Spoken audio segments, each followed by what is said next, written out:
series of this blow that he identifies the last decades of the 20th century as the end game of the New World Order. 9/11 was an extremely suspicious event. The many inconsistencies, such as molten iron seen spewing out the sides of the building, seeing controlled demolitions when using thermite, and the squibs, also a telltale sign of controlled demolition. There were also many private videos and conflicting statements by witnesses that made the official story unconvincing. The people in power were all subservient to the Vatican. General Michael Hayden, Jesuit educated at De Quincy, George Tenet, Jesuit educated at Georgetown, George H. Bush, who bows down to the Pope, and seen here giving George Tenet a medal for the biggest intelligent blackout in history. Don Rumsfeld attended Jesuit Georgetown University. NORAD, North American Aerospace Defense Command, is directed by Roman Catholic Ralph Eberhard and was criticized by Senator Mark Dayton, saying, "This country and its citizens were completely undefended for 109 minutes.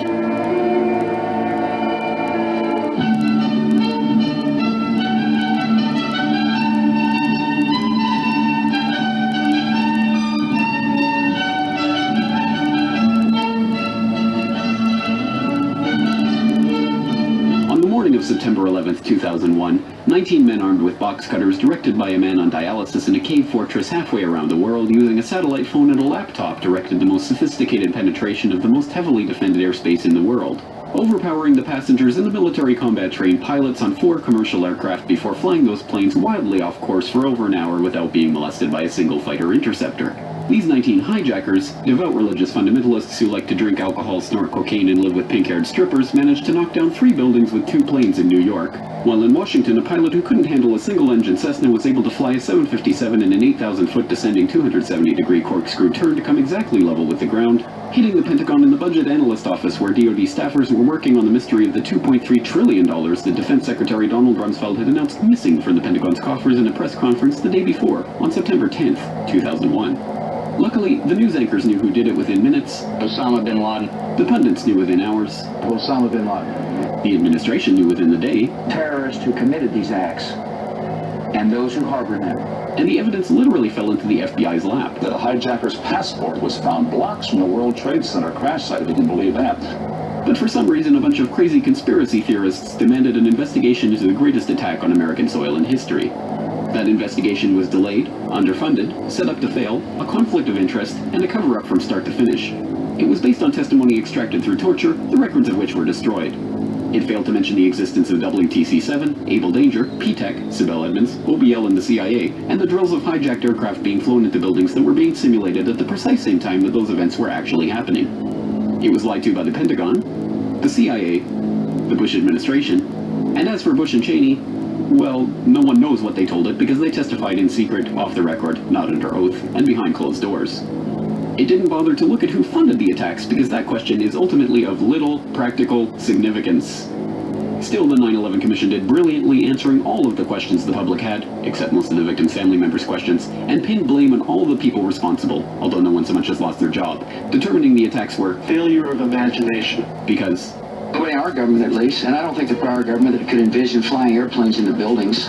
Except the Pentagon, FEMA, NORAD, and the NRO. The DIA destroyed 2.5 terabytes of data on Able Danger, but that's okay because it probably wasn't important. The SEC destroyed their records on the investigation into the insider trading before the attacks, but that's okay because destroying the records of the largest investigation in SEC history is just part of routine record keeping. NIST has classified the data that they used for their model of WTC-7's collapse, but that's okay because knowing how they made their model of the collapse would jeopardize public safety. The FBI has argued that all material related to their investigation of 9/11 should be kept secret from the public, but that's okay because the FBI probably has nothing to hide. This man never existed, nor is anything he had to say worthy of your attention, and if you say otherwise, you are a paranoid conspiracy theorist and deserve to be shunned by all of humanity. Likewise him, and her. And her, and her, and him. Osama bin Laden lived in a cave fortress in the hills of Afghanistan, but somehow got away. Then he was hiding out in Tora Bora, but somehow got away. Then he lived in Abbottabad for years, taunting the most comprehensive intelligence dragnet, employing the most sophisticated technology in the history of the world for a decade, releasing video after video with complete impunity and getting younger and younger as he did so, before finally being found in a daring SEAL team raid which wasn't recorded on video, in which he didn't resist or use his wife as a human shield, and in which these crack special forces operatives panicked and killed this unarmed man, supposedly the best source of intelligence about those dastardly terrorists on the entire planet. Then they dumped his body in the ocean before telling anyone about it. Then a couple dozen of that team's members died in a helicopter crash in Afghanistan. This is the story of 9/11, brought to you by the media which told you the hard truth.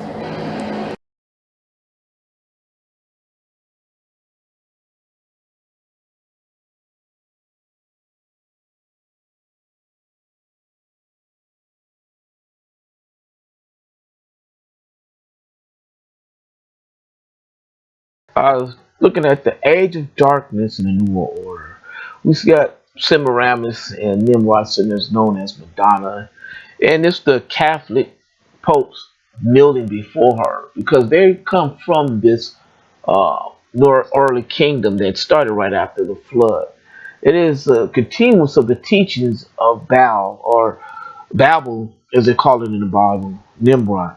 So we look in Genesis 10, and we find that uh, chapter 10 in verse 6, and the sons of Ham was Cush, Mizrah, and Put, and Canaan. And the sons of Cush, and it goes on. I'm going to go right here to chapter verse 8. It says that Cush begot Nimrod, and he began to be a mighty one in the earth. And he was a mighty hunter before the Lord. When you look up that word mighty, he's dealing with a great conqueror. And it is said, even as Nimrod, the mighty hunter before the Lord. The beginning of his kingdom was Babel, Erech, Arcadia, Calneh, in the land of Shinar. And out of these, in other words, out of these kingdoms, they went to establishing more kingdoms. And the land went forth Ashur and built Nineveh, the city of Rehoboth, and Calneh. And so this was a time when men were all together. And he is the first known world ruler of all men. He didn't rule just the known world, he ruled the entire world. One of the first world orders of the day. We find in chapter 11, and it says, in chapter 11 of Genesis, it says, and the whole world was of one language and of one speech. And it came to pass, as they journeyed from the east, that they found a plain in the land of Shinar, and they dwelled there. And they said one to another, go to, let us make brick, and burn them thoroughly. And they had brick for stone, and slime had they for mortar. And they said, go to, let us build us a city and a tower, whose top may reaches unto the heavens, and let us make a name, lest we be scattered abroad upon the face of the whole earth. And the Lord came down to see the city and the tower which the children of men built. And the Lord said, behold, the people is one, and they have one language. They were one, they had one language, and there was basically one government. And they began to do, and nothing will be restrained from them which they have imagined to do. Go, let us go down and confound their languages, that they may not understand one another's speech. And the Lord scattered them abroad from thence upon the face of all the earth. And they left off to build cities. Notice that key word. They left off to build cities. Therefore, is the name of it is called Babel, because the Lord did confound the languages of all the earth. From thence did the Lord scatter them abroad upon the face of all the earth. So we find out in the beginning of all of this that Nimrod was one of the first world rulers. And God just didn't come down and just look at man and just decide to scatter them all over earth just because. And he did have a plan for them to populate the world at that time before the Pangea was all together in the earth, because you look at the earth is like a puzzle. And during the time of the earthquake, Japan and Chile, you see the earth, these continents can be moved. So the earth was one time together. So they went off to build cities. And in that they had began to worship Satan. There was a great rebellion going on with Nimrod and his mother, as you see the Black Madonna, and you see the Pope actually sitting there praying. The Pope's praying to the Black Madonna, which is really a representation of Semiramis and Nimrod. So they had gotten into worshiping the sun and astrology. All this comes from the Tower of Babel. So God scattered them. He broke them up. But this is the first known ruler. And this teaching, this doctrine that was taught in the Tower of Babel was spread throughout all the earth because everybody in these groups left off with their teachings. Okay, so you see now the Catholic Church making great influence in inserting itself over all religions, even over the political figures of our day and our time. And we wonder how this man has such great clout, but it goes all the way back to the Tower of Babel. And it goes on to say in John, when we're looking at what is going on in our day's time, I'm going to start at verse 44. Well, he was talking to the Pharisees of this religion. In verse 41, yeah, and it goes on, and it's the Gospel of John. It's going to be chapter 8, I'm going to 40, chapter 8 and 40, chapter 8 and 40. It says, now you seek to kill me, a man that had told you the truth, had a clear understanding of what really was going on, which have heard of God, and this did not Abraham. And you do the deeds of your father. And they said they to him, we be not born of fornicators, and we have one Father, God. And Jesus said unto them, if God were your father, he's talking to the Edomites that are standing there, the Jewish people. Notice I say Jewish, because this is Esau's children who have come back amongst the children of Israel.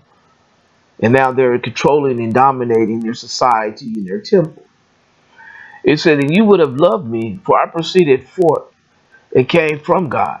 Neither I came of myself, but he sent me.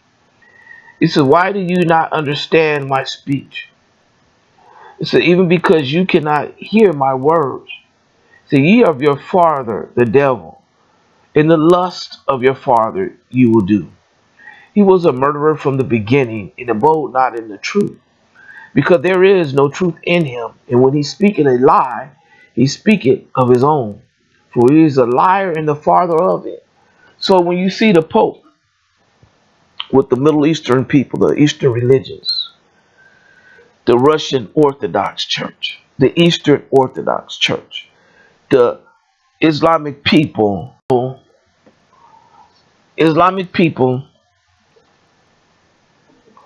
in the Middle East, and then with the so-called Jewish people, once again, Esau's children.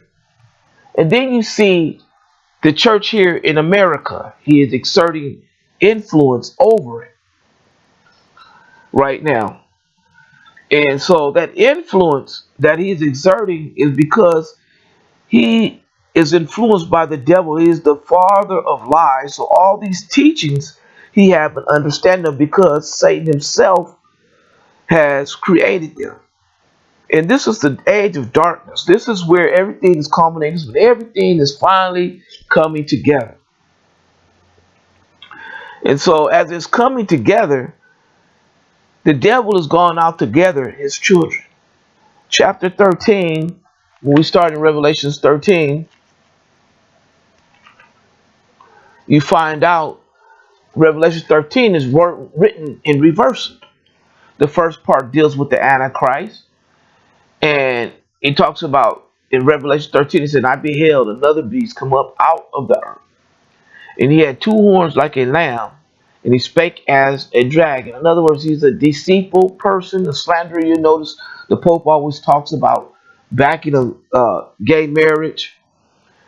And these things like that are that is the world is swayed by that they love the Pope because he's doing this. He said in verse 12, this is Revelation chapter 13, verse 12, he exercised all the power of the first beast before him and caused the earth and them which dwell therein to worship the first beast. People understand worship, to submit themselves, who deadly wounds were healed. He do great wonders, so that he making fire come down from out from heaven on the earth in the sight of man. We have not seen him do this, but this is ability that if you look back in the book of Job, that God had permitted Satan to mess with Job, and that's one of the things he was able to do, to call fire down.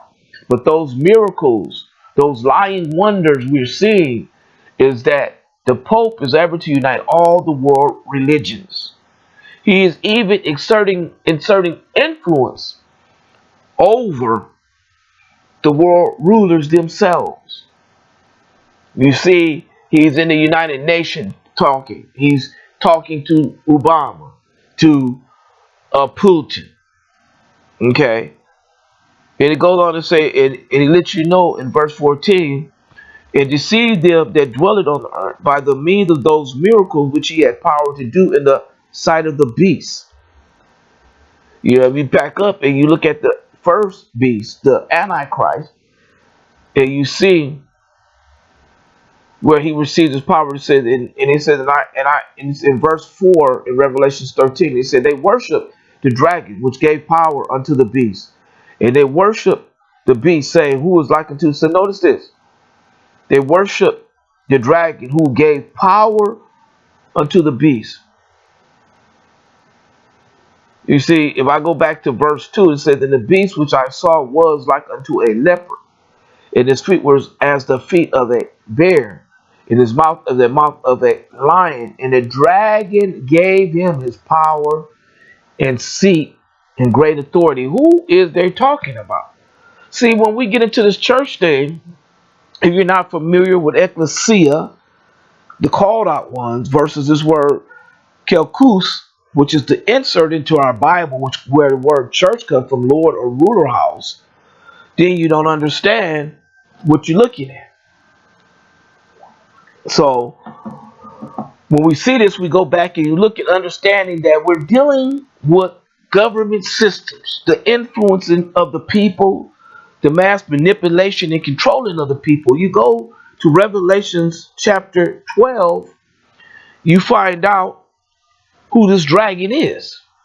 Who are they talking about? And you find out there was war in heaven. Let's start at 7 and see what happened to this dragon, and why this is going on down here, and it's already has started all the way from the Tower of Babel, and why he's able to unite all religions, because Satan is the father of all lies. All false teachings come from him, so why can he not unite them?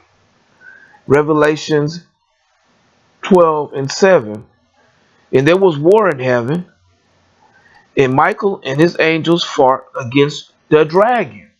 You see that? The dragon. And the dragon fought in his angels, and prevailed not, neither was their place found any more in heaven.